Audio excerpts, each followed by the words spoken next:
10 anos depois de ser baleado por engano, um ex-manobrista ainda espera por justiça. Aos 21 anos, ele perdeu os movimentos depois de um disparo que o deixou paraplégico. Hoje, o Paulo vive numa cadeira de rodas, sobrevive com um salário mínimo e aguarda uma indenização estimada em R$200 mil. Não vai mudar a vida dele, mas pode melhorar um pouco. O valor deveria reparar parte das marcas físicas, dessas marcas emocionais, das cicatrizes que foram deixadas, inclusive financeiras, por aquela noite de 2016 em São Bernardo do Campo, no ABC Paulista. O Paulo Henrique trabalhava como manobrista, assim como você, uma vida normal. Até então, ele tinha muitos sonhos. Só que ele foi baleado por um policial que dizia estar procurando um assaltante. Sabe qual que é o problema? É que nenhum assalto tinha acontecido naquele momento. Então, será que esse policial não mentiu? A repórter Lorena Coutinho tem uma reportagem especial agora. Põe no ar. 10 anos refém de uma cadeira de rodas. Sem o movimento das pernas, sem independência, sem trabalho e sem resposta da justiça. O manobrista que ficou paraplégico depois de ser baleado por engano por um policial civil não tem outra opção, a não ser esperar. Até hoje, esperando uma resposta do Estado e nada, é complicado. Uma década de espera por uma indenização do Estado que gira em cerca de R$200 mil. Uma tentativa de reparar minimamente o dano provocado na vida desse rapaz, que tinha apenas 21 anos quando tudo aconteceu. Por que ele atirou em você? Diz ele que foi induzido que eu estava roubando. É ele que aparece nessas imagens. No valet, um policial civil confessou em depoimento que atirou porque acreditava que o rapaz estivesse envolvido em um assalto.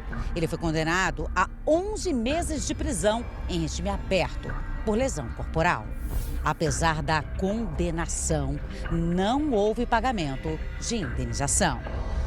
O caso aconteceu em 2016, aqui em São Bernardo do Campo, no ABC Paulista. E segundo testemunhas, o policial ele estava numa casa noturna que até então existia aqui, hoje já há outro estabelecimento. E por volta das 4 horas da madrugada, ele saiu junto com alguns amigos, um grupo de amigos, e aí foi pegar o carro. Tinha um valet, já aqui muito perto, e quem estava... O Paulinho, que trabalhava como manobrista. Ele pegou o carro, trouxe o veículo para o policial, estava tudo certo.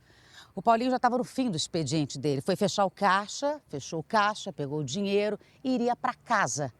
E aí, ele subiu na moto. Já estava pronto para ir embora. Subiu por esta rua. E aí, no meio do caminho, foi atingido. Até então, sem entender o que estava acontecendo. Foram 8 tiros. Um deles atingiu o Paulo Henrique. O manobrista teve o estômago e o fígado perfurados. Sofreu graves lesões na coluna. Ficou mais de um mês internado e passou por 4 cirurgias. Saiu do hospital sem os movimentos. Quando disseram, você ficou paraplégico. Seu chão? É um choque, né? Você está acostumado a ter uma vida muito ativa e do nada separar totalmente. É um choque grande, né? Paulo, que sempre foi ativo, andava de moto, saía com os amigos e trabalhava todos os dias. Hoje vive com dores e só sai de casa para ir ao médico. Para garantir um mínimo de conforto, a família afirma que investiu R$40 mil em adaptações dentro da casa. O que vocês fizeram de adaptações aqui? Mostra para mim. A casa era toda fechada aqui. Aí teve que abrir esse quarto aqui e mudar tudo, porque era mais fundo e não daria para entrar. Aí fizeram esse quarto aqui para mim ficar nesse quarto. Ainda é bem improvisado, da maneira que eles conseguiram fazer. Olha aqui. E se não bastasse isso, né, da falta de um espaço adequado, né, tem a questão da falta do dinheiro para você conseguir ter o mínimo do seu medicamento, do que você precisa tomar, das suas receitas. Sim, eu tomo 5 tipos de remédio, 24 por dia. 24 remédios por dia? 24, das 6 da manhã até as 10h30 da noite. Hoje, Paulo sobrevive com aposentadoria no valor de um salário mínimo. E agora, quem contribuía com o sustento da família, alguém que depende, né, que gera mais gastos, como a queda da renda, é indispensável que este dano seja ao menos minimizado. Na esfera criminal, o processo terminou em 2022, quando o policial foi condenado à pena mínima.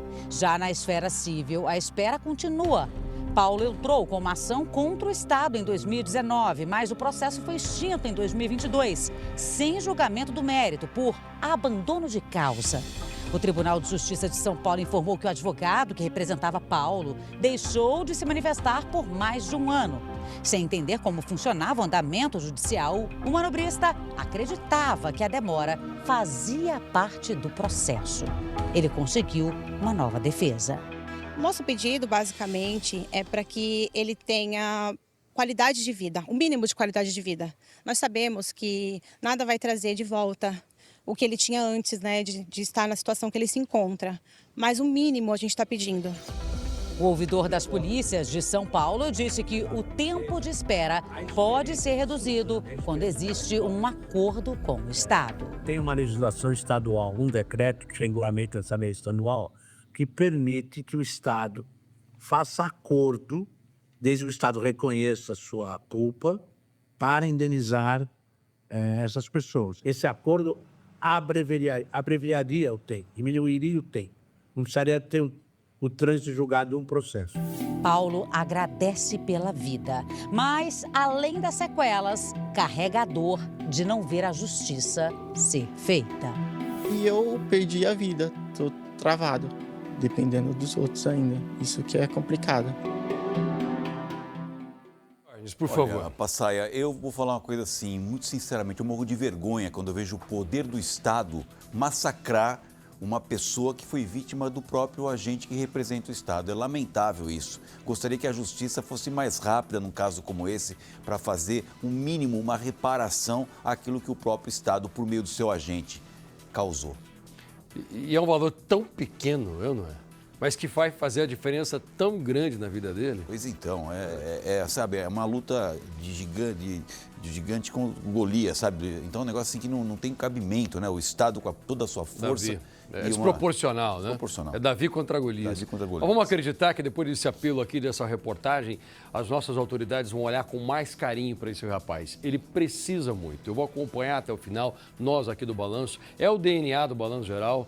Nós acompanhamos todas as histórias para saber o que vai acontecer depois. O Balanço Geral tem essa característica desde o início, desde que foi criado. O Balanço Geral é o programa que dá resultado porque a gente pega e se apega.